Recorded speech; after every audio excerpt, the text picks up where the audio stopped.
নিরাপত্তা পরিষদে এবার পাকিস্তানের মুখোশ খুলতে চলেছে ভারত। বড় খবর, বিগ ব্রেকিং হচ্ছে ব্রেকিং সেগমেন্টে আরো একটা বড় খবর দিয়ে রাখি। রাষ্ট্রসংঘের নিরাপত্তা পরিষদে পাকিস্তানের মুখোশ খুলতে চলেছে ভারত। আরো বিস্তারিত আপনাদের জানিয়ে রাখি। রাষ্ট্রসংঘের নিরাপত্তা পরিষদে এবার পাকিস্তানের মুখোশ খুলতে চলেছে ভারত।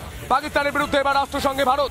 রাষ্ট্রসংঘের নিরাপত্তা পরিষদে যাচ্ছে ভারত। পাকিস্তানের বিরুদ্ধে প্রমাণ তুলে দেবে ভারত। প্রমাণ, তথ্য প্রমাণ নিয়ে এবার রাষ্ট্রসংঘের নিরাপত্তা পরিষদে যাচ্ছে ভারত।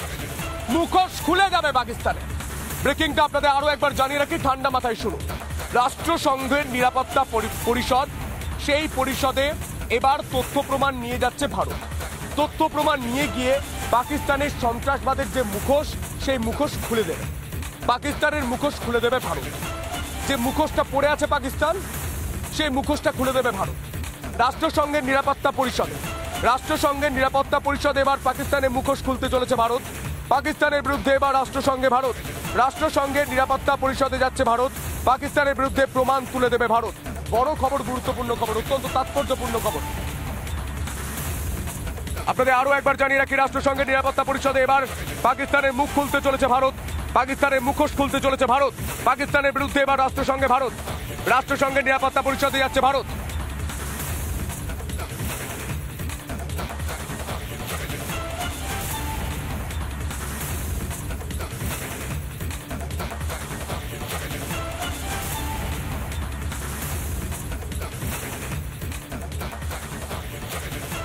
পাক অধিকৃত কাশ্মীর না ফেরালে কোনো কথা নয়, জানালেন প্রধানমন্ত্রী নরেন্দ্র মোদী। পাক অধিকৃত কাশ্মীর আগে ফেরাও, তারপর কথা। পাক অধিকৃত কাশ্মীর না ফেরালে কোনো কথা নয়, জানিয়ে দিলেন প্রধানমন্ত্রী নরেন্দ্র মোদী। আপনাদের আরো বিস্তারিত জানিয়ে রাখি। পাক অধিকৃত কাশ্মীর না ফেরালে কথা নয়, সাফ জানালেন প্রধানমন্ত্রী নরেন্দ্র মোদী। পাকিস্তানকে কড়া বার্তা, পাকিস্তানকে কড়া বার্তা। পাক অধিকৃত কাশ্মীর না ফেরালে কথা নয়, সাফ জানালেন প্রধানমন্ত্রী নরেন্দ্র মোদী। তারই মাঝে কোনো মধ্যস্থতা চায় না, পরিষ্কার জানিয়ে দিয়েছিলেন প্রধানমন্ত্রী নরেন্দ্র মোদী। আপনাদের আরো একবার জানিয়ে রাখি, এই মুহূর্তে সিনিয়র এডিটর শুভ্রাংশু চ্যাটার্জি রয়েছে সরাসরি। শুভ্রাংশু, এই মুহূর্তে বড় খবর, পাক অধিকৃত কাশ্মীর না ফেরালে কোনো কথা নয়, সাফ জানিয়ে দিলেন প্রধানমন্ত্রী নরেন্দ্র মোদী। দেখো সন্তু, যেটা হয়ে থাকে কাশ্মীর নিয়ে পাকিস্তানের ছল চাতুরির অন্ত নেই। চিরটাকাল ছলগিরি করে যাচ্ছে, চাতুরি করে যাচ্ছে।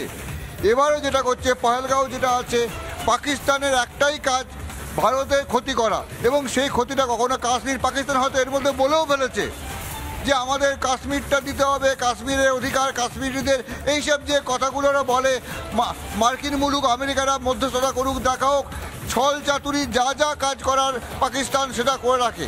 তাই ঠিক তার আগে আজকে মোদি যেটা ঘোষণা করলেন, বলে দিলেন, জানিয়ে দিলেন, দেখো ভাই, যা আলোচনা করতে আসছো আসো, কিন্তু মোদ্দা যে কথাটা, ওই যে কাশ্মীরটা তোমরা দখল করে রেখেছো, যে কাশ্মীরটা কাশ্মীরি মানুষের অধিকার কেড়ে নিয়ে তোমরা অস্ত্রের জোরে দখল করে রেখেছো, সেই কাশ্মীর ফেরাতে হবে। সেই কাশ্মীর ফেরানো হলে তবে কথা শুরু। প্রথম শর্ত একটাই কথা ভাই, একটাই কথা, কাশ্মীর ফেরাও, কথা বলো, তার আগে নয়। পাকিস্তানের আরেকটা ছলচতুরি, নম্বর 2, আমরা নিজেরা কথা বলতে পারবো না, যেটা আগে দেখেছিলাম, একটা মধ্যস্থতাকারী চাই। ভারতের জিনিস, ভারতের সঙ্গে কথা বলতে হবে, একটা আরেকটা মিডলম্যান চাই। কেন? সেই জন্য তারা বারবার বলছে মার্কিনরা আসুক, এবং তারা বারবার বলে যে আমরা ওটা মেনে নিই, মার্কিনদের সঙ্গে কথা বলে, আমেরিকার রাষ্ট্রপতি আসুন, কথা বলুন।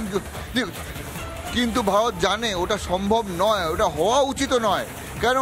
ওটা ভারতের জিনিস, অন্য লোক কেন কথা বলবে? তোমরা জোর করে দখল করেছো, তোমরা আইনত পারো না, তোমরা নীতিগত হয়ে পারো না, তোমরা অস্ত্রের জোরে সন্ত্রাসের করে জঙ্গি দিয়ে তোমরা দখল করে রেখেছো।